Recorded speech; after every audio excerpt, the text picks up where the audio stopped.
नमस्कार विद्यार्थियों, आप सभी का फिर से स्वागत है।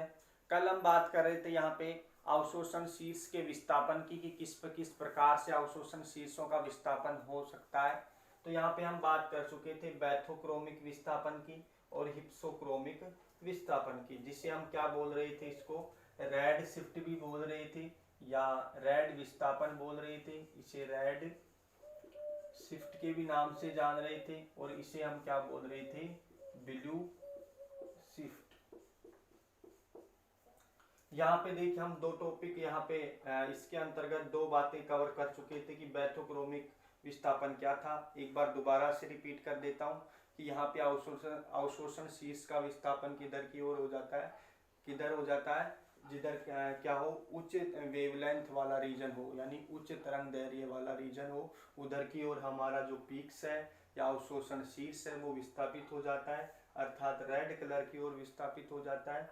एंड ये ब्लू कलर की ओर विस्थापित हो जाता है, अर्थात निम्न वेवलेंथ रीजन की ओर खिसक जाता है। तो ये कहलाता है हिप्सोक्रोमिक विस्थापन और ये कहलाता है बैथोक्रोमिक विस्थापन। तो आज नेक्स्ट हम यहाँ पे जो टाइप्स ऑफ विस्थापन या अवशोषण शीर्ष का विस्थापन है उसको पढ़ने वाले हैं। नेक्स्ट आता है हमारे पास में यहाँ पे हाइपर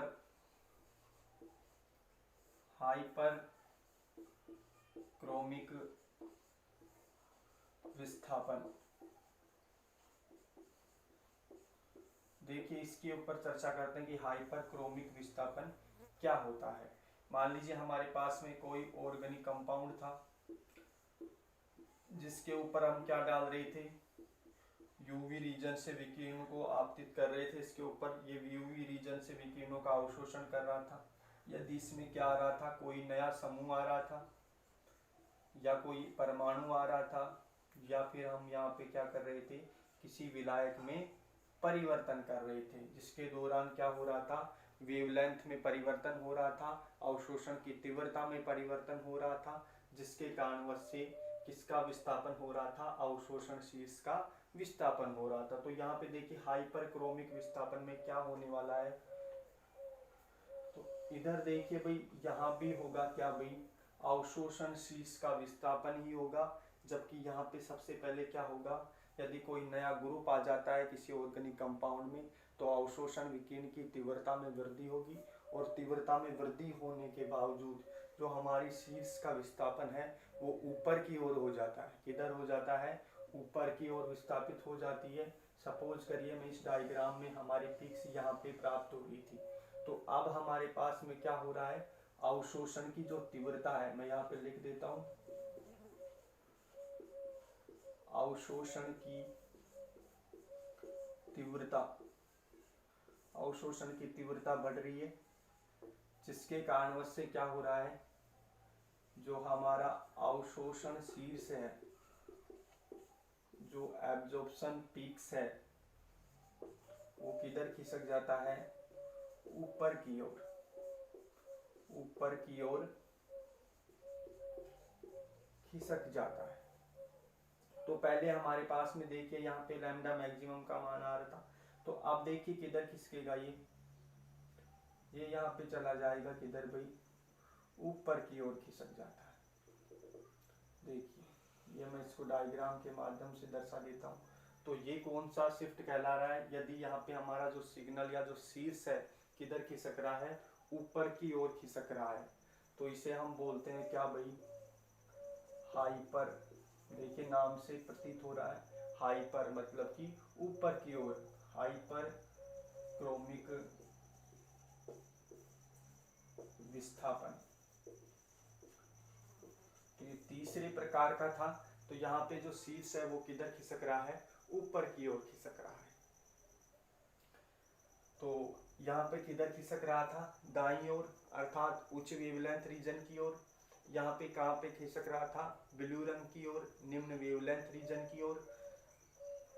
हाइपर की बात करूं तो ये किधर खिसक रहा है, अवशोषण शीर्ष ऊपर की तरफ खिसक रहा है।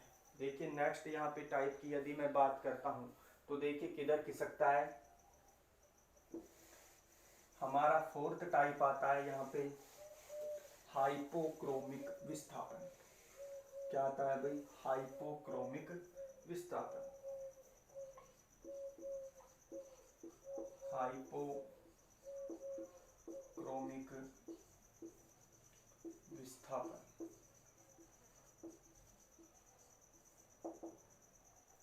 अब देखिए ये क्या होता है, क्योंकि हमने कहा था कि अवशोषण शीर्ष का विस्थापन निम्न 4 प्रकार से ही हो सकता है।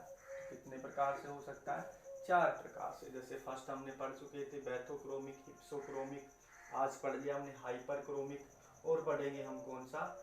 हाइपोक्रोमिक। देखिए क्या होता है हाइपोक्रोमिक, जब किसी ऑर्गेनिक कंपाउंड के अंतर्गत नया ग्रुप, नया एटम या कोई सॉल्वेंट में यदि परिवर्तन करते हैं, और जब ये कहाँ से अवशोषण कर रहा हो? यूवी रीजन से विकिरणों का क्या कर रहा हो? अवशोषण कर रहा हो, तो क्या होगा? यदि क्या हो जाए, अवशोषण की जो हमारे पास में तीव्रता है, इसमें क्या आ जाए? कमी हो जाए। यानी कि अवशोषण की जो विकिरणों की तीव्रता में क्या आ जाती है?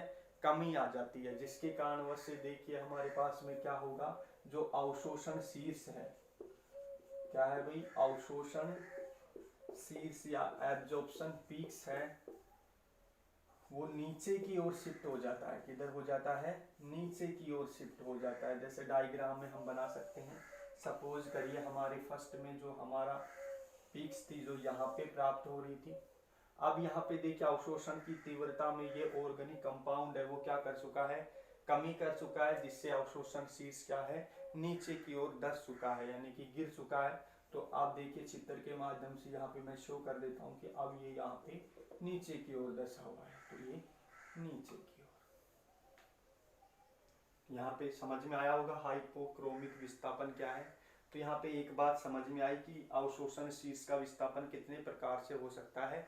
4 प्रकार से हो सकता है, bathochromic, hypsochromic, hyperchromic and hypochromic. तो यहाँ पे नीचे की ओर शिफ्ट होगा, यहाँ पे दाईं ओर, यहाँ पे बाईं ओर, यहाँ पे ऊपर की ओर, यहाँ पे नीचे की ओर। ऐसा हम याद कर चुके हैं, कर सकते हैं इस प्रकार से, स्क्रीनशॉट मार सकते हैं इस प्रकार से हाइपोक्रोमिक विस्थापन का। फिर एक मैं चित्र के माध्यम से सभी को एक बार शो कर देता हूं ताकि आपको आसानी रहे समझने में। यदि यहाँ पे मैं बात करूं इस प्रकार से, लैम्डा मैक्सिमम की रेस्पेक्ट में यहाँ पे, तो देखिए किस किस प्रकार से, यदि हमारा जो पीक्स है या एब्जॉर्प्शन पीक्स है, वो यदि किधर खिसक रहा हो? ऊपर की ओर खिसक रहा हो, इसे हम क्या बोल रहे हैं? बैथोक्रोमिक शिफ्ट या बैथोक्रोमिक विस्थापन। यदि हमारा नहीं, सॉरी, बैथोक्रोमिक नहीं, यदि किधर खिसक रहा हो? दाईं ओर, यानी हाई वेवलेंथ रीजन की ओर, तो इसको बोलते हैं बैथोक्रोमिक।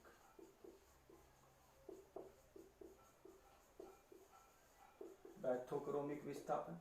यदि ऊपर की ओर है, यदि अभी हमने पढ़ा है ऊपर की ओर खिसक रहा हो, तो उसे क्या बोलते हैं?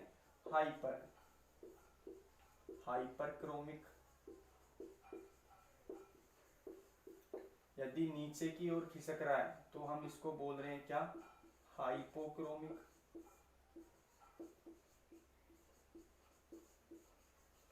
और यदि निम्न वेवलेंथ रीजन की ओर खिसक रहा है तो इसे हम बोल रहे थे क्या भी? हिप्सोक्रोमिक